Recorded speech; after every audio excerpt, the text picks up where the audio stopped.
body now! Cody, I repeat, Cody. Guardians clear for drop. Everybody face down now! Hey, what's up, everybody? This is an open discussion with C3 Films. My name is Chris, and this is Cheryl. And today we're going to be talking about the movie Code 8. Now, this is a movie that came out back in 2019 on Netflix. We're talking about it now in 2024 because it had a sequel came out in February, which we'll probably talk about that sequel at some point on this show. But for the sake of today's show, spoiler alert for the first movie, part 1 of Code 8. So if you haven't seen it, go check it out on Netflix and then come back and see what we had to say about it. But let's go ahead and jump right in. So, I didn't know about this movie. This movie was recommended to us by Cheryl. So Cheryl is the one that's normally responsible for what we're going to be like watching and comes up with the ideas. And I'll tell her if I just don't want to watch something, and then she'll usually come up with something else that maybe I'll enjoy. But she's the one that knew about this movie. I never heard of it. I had never came across it. All my time on Netflix, I never saw this thing pop up in my suggested or anything like that, which is very surprising because it seems like it's very me. Like, for those of you that know me personally, one of my favorite movies is Push. And it's not like a movie that a lot of people have seen. It's not not a movie that even a lot of people like. Old school movie with Chris Evans and the little girl from World of Worlds. Now I'm forgetting what her name is, but either way, I really enjoy that movie. It's about people with powers and like how they live and how they live and survive in this world where having powers is just normal. And that's what Code 8 is. Code 8 is a world where people have powers. They don't know why, kind of very, very X-Men. But in this world, these people were initially accepted because of their ability to use their powers to help with I was going to say agriculture, but to help with infrastructure, building cities, like taking care of things, working, helping to build cities and everything. So they are initially accepted. And the opening of the movie has a very cool sequence where they actually kind of run you through news footage and reels, like a documentary of how it started and where it ended, and how like eventually the people lost their jobs, and then now they started regulating powers and all this other stuff. But very, very interesting premise, very cool. Not unfamiliar if you're familiar with the X-Men, but this movie very much felt like X-Men meets Training Day almost. So I've already said it. I really enjoyed it. We're gonna talk more about it. But Cheryl, like, what did you think about this? How did you even come across it to even want to bring it up for us to watch? I just randomly saw it on Netflix and we're like, okay, hey, it's Oliver Queen. The guy who plays Oliver Queen. And we weren't really expecting anything of it, but it turned out to be a pretty decent movie. I feel like when I pitched it to Chris, I said it's like a low budget X-Men because they do have powers, but they do kind of use it minimally.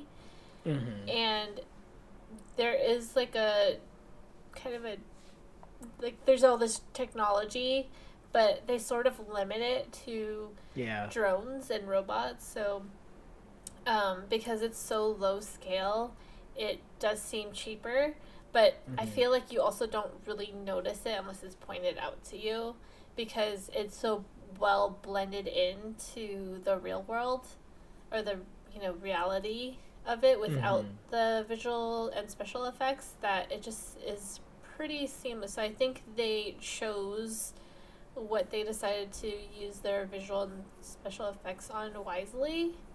Yeah. And I also mentioned how it's sort of like it's Magneto's worst fear. What would happen. Realize. Yeah. So I think for that it was really interesting, but it's also somewhat simple. I think the world was very really simple. Yeah, it was really interesting, but it's basically like a drug cartel / heist movie, action sort of movie, like not even a lot of action. And there's a little bit of I mean, you don't really think too much about it, but after watching it, I think I've watched it 3 times. This is the third time I watched it. Mm-hmm. And it kind of makes me feel like I get really sad at the end. Yeah. And it just makes you feel things, which is surprising for such a low-key movie, you know, that isn't really big and mainstream.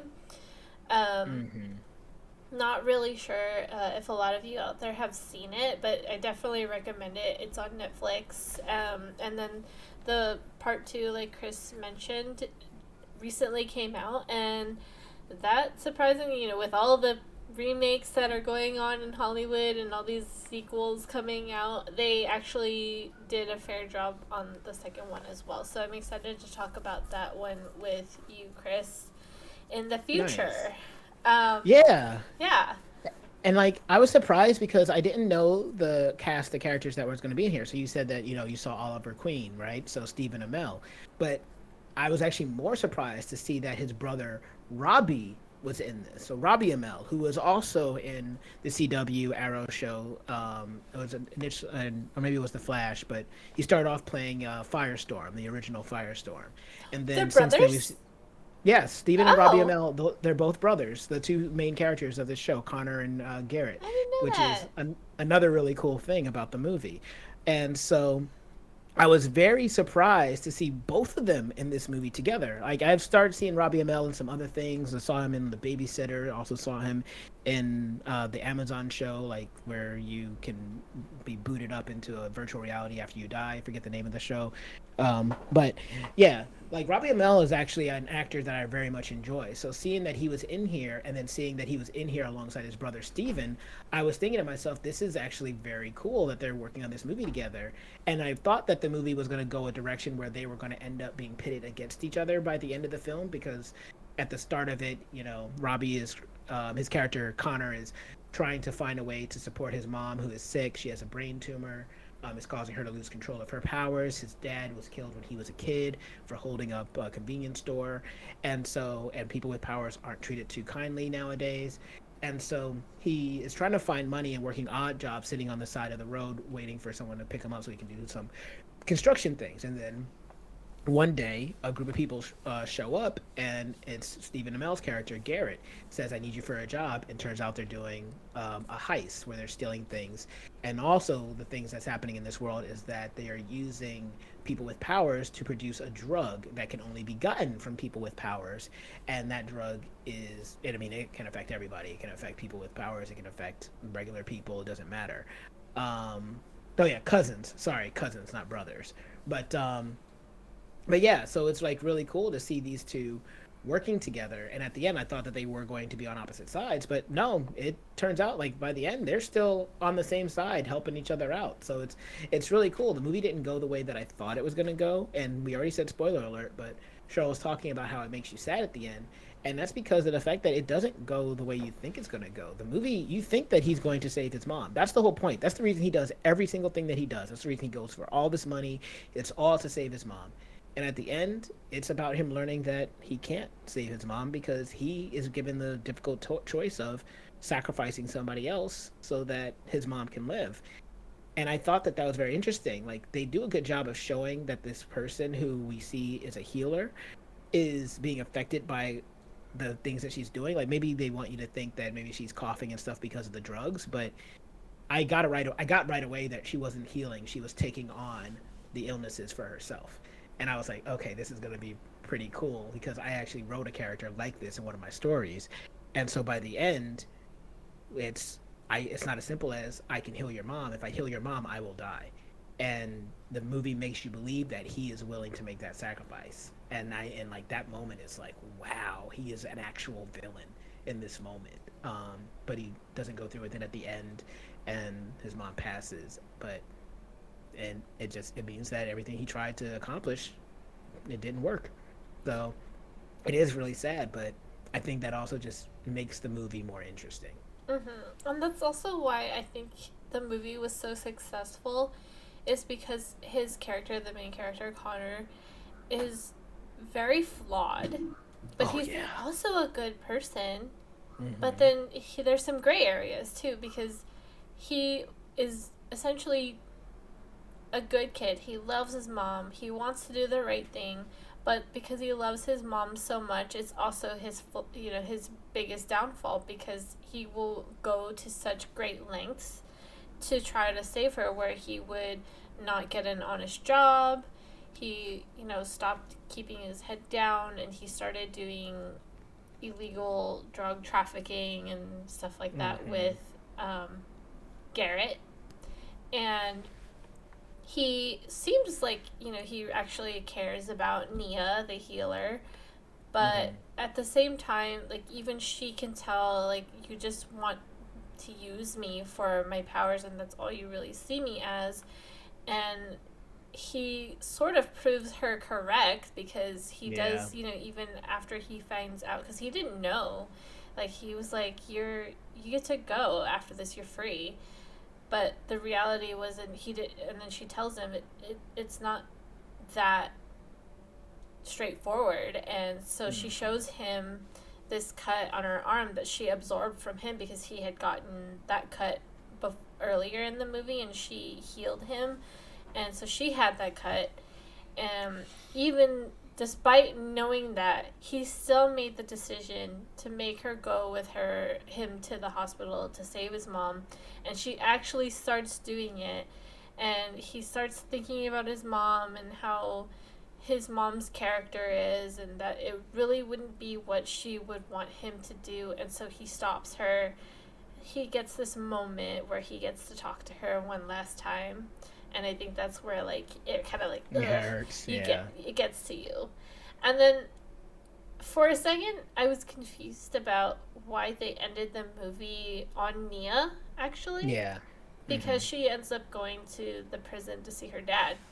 Right. And then I just had this thought, like, oh, they have that scene in there because they're sort of just trying to show that, appreciation that you should have for, he lost his mom, but she still has her dad. That kind of thing. Okay, I actually had the same question as what you did. I thought it was just kind of in there to give the character, like, some closure, just because we knew that her father was, like, I guess he owed money to the drug dealer that she was working for. So that was just to show that, hey, look, her father's fine. But no, what you said makes a lot more sense. She still has her dad. Yeah, so it's sort of like the trade-off that he let her live and he lost his mom, but now she has this opportunity to be with her dad. Right. No, that's great. And yeah. Movies like this always run the risk of making it feel like, what was the point? Like, if he went through all this and still failed, then what was the point of it all? And I think that that's what makes the movie more interesting, because it makes it more about the journey. Because at that point, it's just about his growth, him learning who he was, because he got to learn about his powers, him being a level 5 electric, as they called him. They have different slang words for different people who have different types of powers. And he learned about his powers. There's really cool training segments with him and Stephen Amell. And then not only that, he got to learn how to let his mom go, because he was so attached to her. And it made sense, because he kept saying, he's like, she's all I have. I don't have anything else. I don't have any other family members. This is it. So he had to kind of learn to let her go, so that he could learn how to basically move forward without her. So it was really powerful in that way. And I think that made it very enjoyable. I would never have thought when I first saw this movie that there would have been a sequel, so I'll be curious to see what they do with the sequel. The other thing that was cool about this movie is that they had a couple of other actors besides the Amell cousins that I didn't realize were going to be in here. Like, Sung Kang is in this movie, which you guys would know as Han from the Fast and Furious franchise. So it was really cool to see him in this movie. And then a lesser known actress, and I don't remember her name, but the actress who was the polymorph, who could morph into different people, that was also the assassin that wanted to, like, kill the drug dealer at some point in the film. She's also in The Boys, looking the same exact way as she does in The Boys. She was one of the people that they break out of, like the little psychological prison or whatever, where they were experimenting on people, and she's like one of the people that could make people, like, I think she was making people explode or something. But Yeah, so she's in this film too. So there's a lot of cool people in this film, a lot of great cast of characters. I think that the chemistry between, I mean, obviously between Robbie and Steven, it's great when you see them together on screen. I'm intrigued. I like hearing them talk to each other. I like hearing them argue. Like it's always fun when the two of them are shared time together, when they're working together, when they fight this guy at the end and they work together to beat him. Like all of that stuff, very cool. And like Cheryl was saying, very subdued. Not too many flashy uses of powers, but enough that you remember. And to tell the truth, it makes it feel almost kind of more real because it feels like this is how people would be with their powers if powers were just a regular everything, every regular everyday thing. So yeah, there's something else I want to talk about, but I want to let you still say more if there's anything else you got because there's a lot that I like about this film.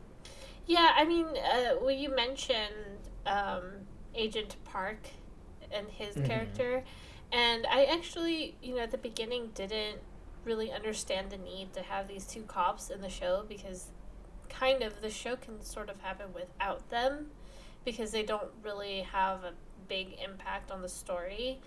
Right. But the thing that I liked about it though was that the Agent Park character was pretty layered in my opinion. Yes, he's very layered. He doesn't even have that much screen time, but he's so Yeah. layered. And that's one of the things that I like didn't mind having in the show even though I didn't feel they had a big impact on the story. Um but basically he was sort of like he's kind of like good cop kind of thing in that buddy cop pairing and Yeah. he arrests Connor and tries to get information from him and then he ends up letting him go and stuff and I thought like oh he was gonna be like oh let's let him go because it'll lead him right to the guy that we want but he never says that and that was never his plan and I was confused. I was like, why didn't they just do that? Because then it would make more sense for, to make it more available for them to fit into the story a little bit more. But then you realize the reason why he's so partial to Connor is because his daughter Yeah. is an enabled person. And so he's thinking more in terms of this is the world that my daughter is growing up in. Yeah. So Yeah. then he becomes sort of the the conscience of the police force that doesn't really exist. Yeah, the other thing about him is that he actually almost gets Connor to come to his side when they're in that interrogation room and he's talking to him. Like you can tell he's really connecting with Connor, talking about like, look, I get it. You're doing what any of us would do. I would do the same thing for my family. And you get this feeling that he's sincere. And Connor's like about to cry as he's talking as Park is talking to him, and it's like that's one such good thing about this show. Like there's like good scenes like this where you feel like he's on the edge, right? He's like walking up to the edge and he's right on the edge, just about to leap and take that leap and say, okay, I trust you. I'll give you what you need. And then his partner comes in and just starts hardballing him. And then immediately you see him step back. And it's like, yeah, you can almost see it visually on screen, even though it's not like literally happening, but you can feel it. And Robbie Amell does a really good job of showing that shift in his own character, where he was just about, like, you really felt like he was just about to give in, just about to agree to help them, and then this guy stepped on him, and he's like, okay, you know what, whatever, screw you, man. And so like, I like that, and I like that, and you can see that Park is kind of frustrated by it. I always was wondering, like, man, Park, like, why don't you tell your partner to like buzz off or something, because he's actively holding you back.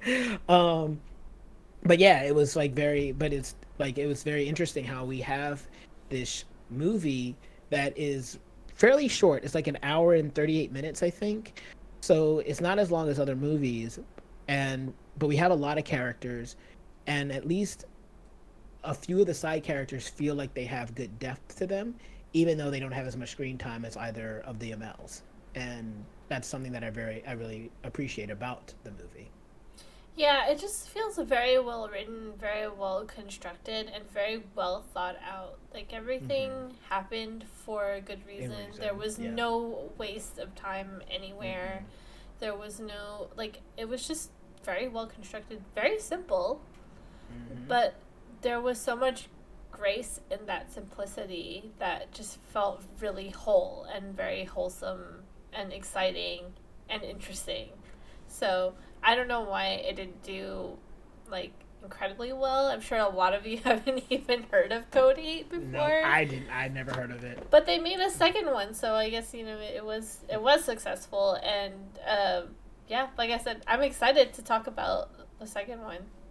And see, I was surprised they made a second one because I figured that if they made a second one of this, that it would have been like almost an anthology where they didn't like those, like, you know, when you get those movies that come out in theaters and then you get the straight to DVD sequels that don't have the same actors but takes place in the same world, like The Crow, for instance. Like that's like a lot of the Crow sequels. I thought that that's what I thought that Code 8 was going to be. So I was like, oh, okay, there's no way they got the MLs to come back for this, right? And then I see the poster and I was like, oh, they're both on this poster. Wow, they actually came back 5 years later and filmed this thing, or however long it was before they filmed it and then, you know, later released it on Netflix. But I was like, oh, wow, they actually came back for this. Okay. So now I am excited because it'll actually feel like a continuation because I like these characters.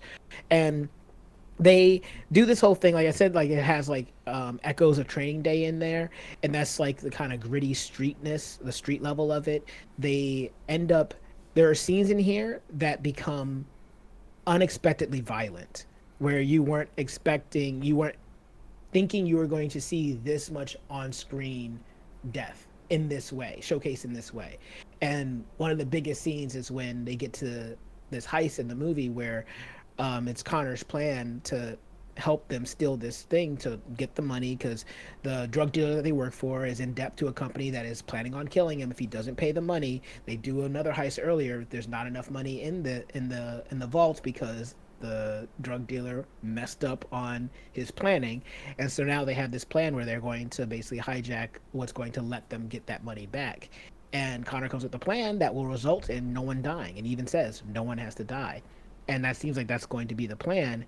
And then the people that they work with end up killing all the police officers, and they just execute them right there, shoot them all in the head, and you just see it happen. And I remember when I saw that, I was like, it just came as a shock to me because up until that point we didn't see that level of violence, and then it just kind of explodes, and then his friends start dying and everything else like that. And so it really caught me off guard. But when I say like this movie has a level of grittiness to it, that's what I'm talking about. And from everything, from the way they use their powers to the way it's shot to like the violence, the way it's displayed when we do see it, all of it makes this world feel very grounded and very believable. And so even though this is absolutely a budget movie and in some cases you might feel it, I would say for the most part you absolutely don't feel the budget. It just feels like a regular world, and I'm not thinking about the fact that this movie doesn't have as much money as like an X-Men movie or something like that. It's very impressive in my estimation. It's the future of drones. Yeah, man, don't mess with drones. Yeah, even their little sci-fi robots. So, yeah, I'm on board. I'm down to see the next movie. We'll probably come back and talk about it here because that movie did come out this year. Excuse me, it came out in February from what we can see. So, why not? Let's check it out and see what we have to say about it. But that's it. Basically, everything that I had to say about the movie. Is there anything else that you had, Cheryl, before we get out of here? No, that was it for me. All right, so that's what we thought about Code 8, everybody. What did you think about it? Have you seen it? Are you excited to see part 2? Have you already seen part 2 and excited to hear what we got to say about it? Whatever you thought about this and more, comment below. Let us know. And while you're down there, if you could give us a like, share, and subscribe. Even if you don't, though, I have been Chris, and this has been Cheryl and Psych.